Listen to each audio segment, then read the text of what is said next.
하나님의 말씀 보겠습니다. 오늘 본문 말씀은 요한복음 14장 27절입니다. 요한복음 14장 27절 말씀입니다. 같이 읽겠습니다. 평안을 너희에게 끼치노니 곧 나의 평안을 너희에게 주노라. 내가 너희에게 주는 것은 세상이 주는 것과 같이 아니하니라.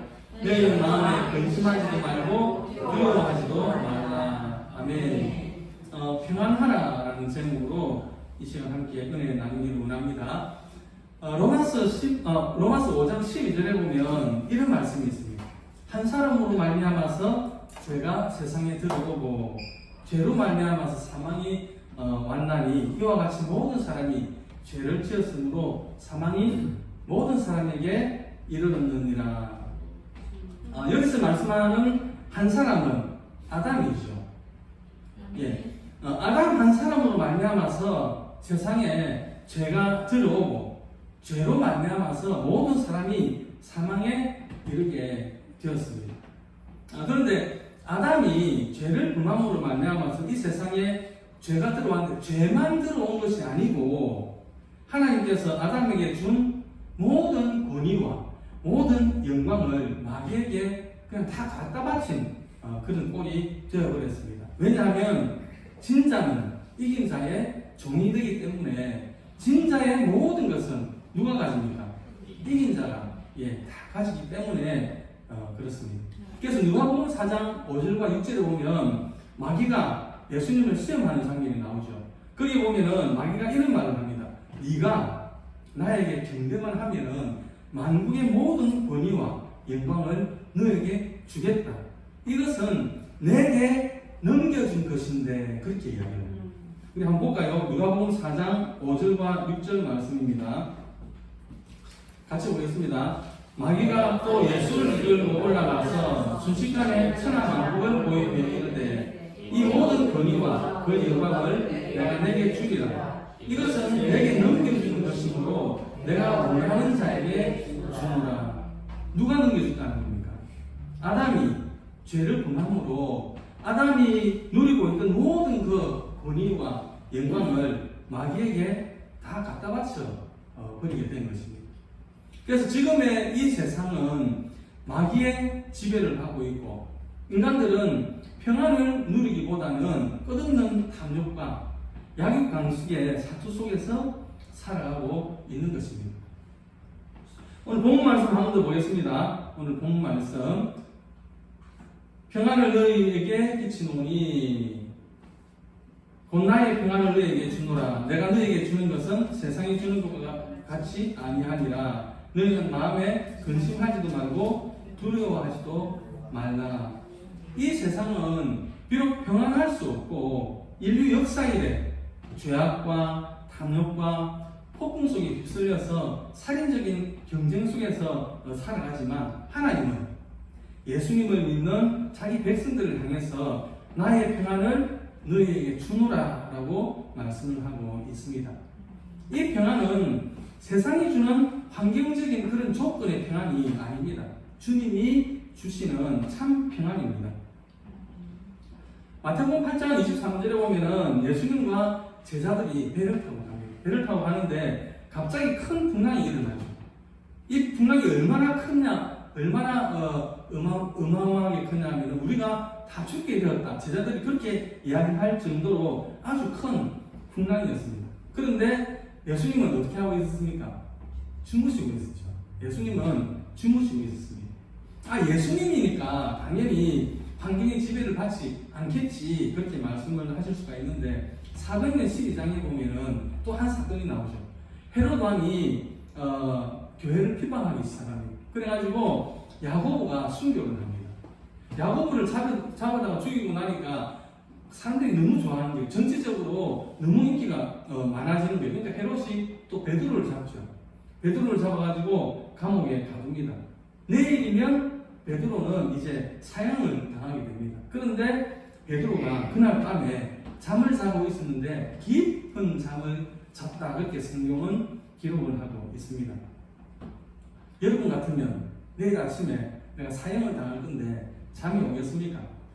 잠이 안 오겠죠. 그런데 베드로는 깊은 잠을 잤다. 이것이 바로 환경의 지배를 받지 않는 바로 평안입니다. 우리 모두에게 이런 하나님의 평안이 임하기를 예수님의 이름으로 축원드립니다. 아멘. 자, 그러면 어떻게 하면은 이런 하나님의 평안 가운데 우리가 거할 수 있을까요? 오늘 몇 가지만 보겠습니다. 첫째는 하나님 안에 거해야 합니다. 하나님 안에 거한다는 것이 뭘까요? 하나님 안에 거한다 그러면 굉장히 그 범위가 넓을 것입니다.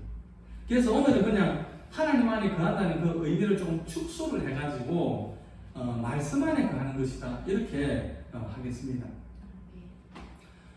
인류 역사상 처음으로 두려움과 불안을 느낀 사람은 아담입니다. 아담은 하나님과 함께 있을 때는 즉 말씀 안에 있을 때는 불안이나 공포가 없었습니다. 이 말은 선악과를 따먹기 전을 말하는 거겠죠. 선악과를 따먹기 전에는 모든 것이 평안이었습니다. 비손, 기혼, 히데겔, 유브라데 이 네 강의 복을 다 받으면서 살았습니다. 모든 것을 다스리고 지키는 그런 위치에 있었습니다. 오직 평안과 안식과 기쁨만 넘쳤습니다. 그런데 하나님을 떠나니까 평안은 사라지고 두려움과 불안이 찾아왔습니다.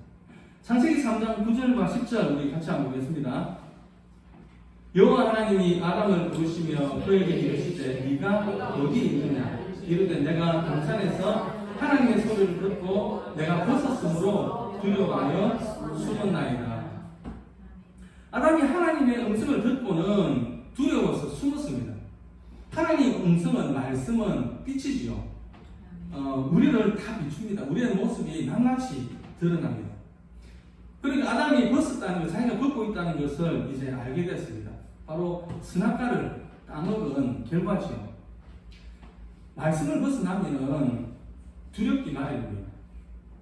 결국 그는 하나님께 쫓겨나고 또 끊임없이 죄와 질병과 가난과 죽음에 쫓기면서 살게 되니까 그런 삶 속에 무슨 평안이 있겠습니까? 사람이 길을 가다가 길을 잃어버리면 불안합니다. 아무리 좋은 옷을 입고 또 손에 맛있는 과자를 잔뜩 들고 있다 하더라도 길을 잃어버린 인생은 불안합니다. 어디서 와서 어디로 가야 할지, 자기가 서 있는 자리가 어딘지, 자기를 잃어버린 사람은 불안하기 짝이 없습니다. 인간은 존재적으로 불안하다라고 독일의 철학자 하이데거가 말을 했습니다. 인간은 존재적으로 하나님을 떠나면 불안한 존재가 될 수밖에 없는 것입니다. 시편 91편 1절에서 6절 말씀인데요. 우리 같이 읽겠습니다. 지존자의 거동이라는 곳에 거주하며 전능자의 권능 아래 사는 자여 나는 여호와를 향하여 말하기를 그는 나의 평안처요 나의 요새요 내가 의뢰하는 하나님이라 하리니 이는 그가 너를 새 사냥꾼의 온용에서 심한 전염병에서 건지실 것입니다. 그가 너를 그의 빛으로 덮으시니 네가 그의 날개 아래 나리로다. 그의 진실함은 방패와 성방패가 되시나니 너는 밤에 찾아오는 공포와 낮에 날아드는 화살과 어두울 때 퍼지는 전염병과 밝을 때 닥쳐오는 재앙을 하지 아니하리로다. 아멘. 그래서 인생은 하나님 안에서만 평안을 얻을 수 있습니다. 요한복음 1장 12절 13절 말씀도 같이 보겠습니다. 영접하는 자, 곧 그 이름을 믿는 자들에게는 하나님의 자녀가 되는 권세를 주셨으니 이는 혈통으로나 육적으로나 사람의 뜻으로 나지 아니하고 오직 하나님께로부터 난 자들이니라. 예수 믿는 사람들은 혈통을 통해서 난 것이 아니고 하나님 아버지께로부터 태어났습니다. 그래서 성령의 인치심을 받았기 때문에 하나님이 내 아버지가 되고 그 안에 평안이 있는 것입니다. 이사야서 43장 1절 말씀입니다. 같이 보겠습니다. 야곱아 너를 창조하신 여호와께서 이제 말씀하시느니라. 이스라엘아 너를 조성하신 자가 이제 말씀하시느니라. 너는 두려워하라. 내가 너를 구속하였고 내가 너를 증명하여 풀었나니 너는 내 것이라. 우리가 하나님의 자녀가 되었기 때문에 하나님께 의지할 수 있고 마음의 평안을 가질 수 있는 것입니다. 그래서 성경은 여러 곳에서 하나님과 화목하라라고 말씀을 하고 있습니다. 고린도후서 5장 18절에서 20절까지 말씀인데요. 같이 보겠습니다. 모든 것이 하나님께로서 났으며 그가 그리스도로 말미암아 우리를 자기와 화목하게 하시고 또 우리에게 화목하게 하는 직분을 주셨으니 곧 하나님께서 그리스도 안에 계시사 세상을 자기와 화목하게 하시며 그들의 죄를 그들에게 돌리지 아니하시고 화목하게 하시는 말씀을 우리에게 부탁하셨느니라. 그러므로 우리가 그리스도를 대신하여 사신이 되어 하나님이 우리를 통하여 너희를 권면하신 것 같이 그리스도를 대신하여 간청하노니 너희는 하나님과 화목하라. 이전에는 우리가 죄 가운데서 하나님과 원수가 되었지만 예수 그리스도의 보혈을 의지하면 죄가 용서 안 받고 마귀의 올무에서 노임을 받게 됩니다. 그래서 우리의 마음속에 휴식과 평안을 얻게 되는 것입니다. 두 번째는요, 우리가 평안을 얻기 위해서는 하나님을 바라보고 기도해야 합니다. 평안은 그냥 가만히 있다고 해서 오는 것이 이루어지는 것이 아닙니다. 우리를 건지시는 하나님을 늘 생각을 해야 됩니다. 또 보호해 달라고 기도를 해야 됩니다. 우리 시편 91편 2절과 3절 말씀 같이 보겠습니다. 나는 여호와를 향하여 말하기를 그는 나의 피난처요 나의 요새요 내가 의뢰하는 하나님이라 하리니 이는 그가 그들을 새 산적분의 올무에서 심한 전염병에서 건지실 것이므로다. 아멘. 우리는 하나님을 바라보고 믿고 기도하고 입술로 고백해야 하는 것입니다. 자, 시편 18편 1절에서 3절까지 말씀인데요. 같이 보겠습니다. 나의 힘이신 여호와여 내가 주를 사랑하나이다. 여호와는 나의 반석이시요 나의 요새시요 나를 건지시는 이시요 나의 하나님이시요 내가 그 안에 피할 나의 다리시요 나의 방패시요 나의 구원의 뿌리시요 나의 산승이시로다. 내가 산송 받으신 여호와께 나리니 내 원수들 중에서 구원을 얻으리로다. 우리는 하나님을 나의 의뢰하는 하나님이라고 고백할 수 있습니다. 하나님은 우리를 너무나 사랑하시기 때문에 독생자를 주셨습니다. 그리고 그 아들을 믿는 자마다 누구나 영생을 선물로 받게 되었습니다. 아들을 선물로 주신 하나님이 계시기 때문에 우리는 일생을 바쳐서 그분을 의뢰할 수 있는 것입니다. 평안은 인간의 환경에서 오는 것이 아니라 주님의 날개 아래 거할 때에 하나님의 약속의 말씀을 붙들고 의지할 때에 가질 수 있는 것입니다. 시편 91편 4절에서 6절까지 말씀입니다. 같이 보겠습니다. 그가 너를 그의 빛으로 덮으시니 네가 그의 날개 아래 야기노라. 그의 진실함은 방패와 손방패가 되시나니 너는 밤에 찾아오는 공포와 낮에 날아드는 화살과 어두울 때 퍼지는 전염병과 밝을 때 닥치는 재앙을 두려워하지 아니하리로다. 아멘. 주님은 우리를 그 날개로 품으시고 그의 성실하심은 방패와 손방패가 된다고 말씀하고 있습니다. 밤의 놀람과 낮에 흐르는 살과 흑암 중에 행하는 연병과 백주에 황폐케 하는 파멸을 우리가 무슨 재주로 피할 수가 있겠습니까? 그러나 시편 91편 7절에서 12절은 우리에게 이렇게 말씀을 하고 있습니다. 우리 같이 볼까요? 시편 91편 7절 12절 같이 보겠습니다. 천명이 내 왼쪽에서 만명이 내 오른쪽에서 엎드러지나 이 재앙이 내게 가까이 하지 못하리로다. 오직 너는 똑똑히 보리니 악인들의 모험을 네가 보리로다. 네가 말하기를 여호와는 나의 피난처시라 하고 지존자를 너의 건수로 삼았으므로 화가 내게 미치지 못하며 재앙이 내 장막에 가까이 오지 못하리니 그가 너를 위하여 그의 선사들을 명하사 내 모든 길에서 너를 지키게 하시니라. 그들이 그들의 손으로 너를 붙들어 아니 오래 부딪히지 아니하게 하리로다. 아멘. 올해 우리 교회 표처럼 우리가 하나님을 알아야 하겠습니다. 하나님을 알고 생각하고 하나님이 함께 계신 것을 마음으로 믿고 하나님의 품속에 있는 내 자신을 늘 바라보고 입술로 시인을 해야 합니다. 세 번째는 죽음을 해결하신 예수님을 나의 구주로 믿어야 합니다. 인간의 지식과 이성과 과학의 한계가 바로 죽음이죠. 죽음이라는 그 영역이죠. 다른 데는 지식이 있는 사람, 그리고 온갖 과학자, 그리고 이성주의 사람, 온갖 이론들을 다 말을 하지만 죽음의 영역에서는 모두가 입을 다물 수밖에 없습니다. 히브리서 2장 14절에서 15절 말씀인데요. 같이 보겠습니다. 자녀들은 혈과 육에 속하였음에 그도 또한 같은 모양으로 혈과 육을 함께 지니심은 죽음을 통하여 죽음의 세력을 잡은 자, 곧 마귀를 멸하시며 또 죽기를 무수함으로 한평생 내어 종로하는 모든 자들을 놓아주려 하심이니.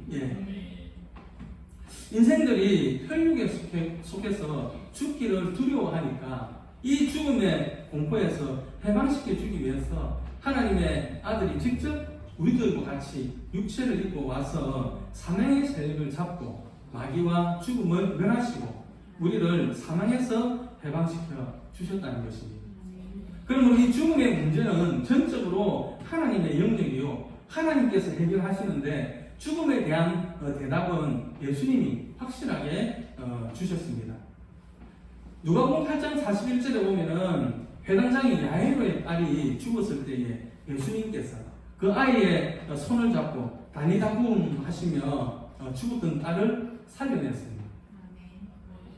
죽음의 문제는 주님이 해결할 수 있다는 것을 보여주신 사건이었죠. 예수님이 제자들하고 그 나인이라는 동네를 가시는데 성쪽에서 상류를 메고 나오는 행렬이 있습니다. 한쪽은 죽은 자를 메고 나오는 행렬이고 한쪽은 생명의 행렬입니다. 예수님께서 그 죽음의 행렬을 멈추게 하고 반 뚜껑을 열고 청년아 일어나라 라고 말을 했을 때 죽었던 그 청년이 살아났습니다. 여러분 어떤 죽음의 행렬도 생명의 행렬을 만나면 죽음이 사라져 버리는 것입니다. 예수님은 죽음의 문제의 해답자가 되십니다. 나는 부활이요 생명이니 나를 믿는 자는 죽어도 살겠고 살아서 나를 믿는 자는 영원히 죽음을 보지 아니하리라 라고 말씀을 하셨습니다. 우리 고린도전서 15장 12절에서 20절까지 조금 긴데요. 같이 한번 보겠습니다. 같이 보겠습니다. 그리스도께서 죽은 자 가운데서 다시 살아나셨다 전파되었거늘 너희 중에서 어떤 사람들은 어찌하여 죽은 자 가운데서 부활이 없다 하느냐. 만약 죽은 자의 부활이 없으면 그리스도도 다시 살아나지 못하셨으리라. 그리스도께서 만약 다시 살아나지 못하셨으면 우리가 전파하는 것도 겉것이요 우리 믿음도 겉것이며 또 우리가 하나님의 오직 정의로 알겠느니 우리가 하나님이 그리스도를 다시 살리셨다고 전언하였습니다. 만약 죽은 자가 다시 살아나는 일이 없으면 하나님이 그리스도를 다시 살리지 아니하셨습니다. 만약 죽은 자가 다시 살아나는 일이 없으면 그리스도도 다시 살아나신 일이 없을 거예요. 그리스도께서 다시 살아나신 일이 없으면 그때고 너희가 여전히 죄 가운데 있을 것이며 또한 그리스도 안에서 잠자는 자도 망하였으리니 만일 그리스도 안에서 우리가 바라는 것이 다만 이 세상의 상품이면 모든 사람 가운데 우리가 더 순수한 자이니라. 그러나 이제 그리스도께서 죽은 자 가운데서 다시 살아나사 잠자는 자들의 첫 열매가 되셨느니라. 아멘. 예수님은 죽은 자를 살리실 뿐 아니라 친히 당신이 죽었다가 부활하심으로 영원히 죽음을 이겼다는 것을 보여주셨습니다.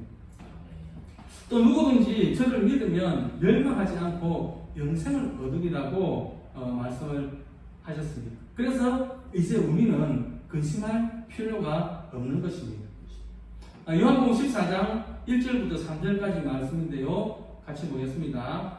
너희는 마음에 근심하지 마라. 하나님을 믿으니 또 나를 믿으라. 내 아버지 집에 갈 곳이 많도다. 그렇지 않으면 너희에게 일렀으리라.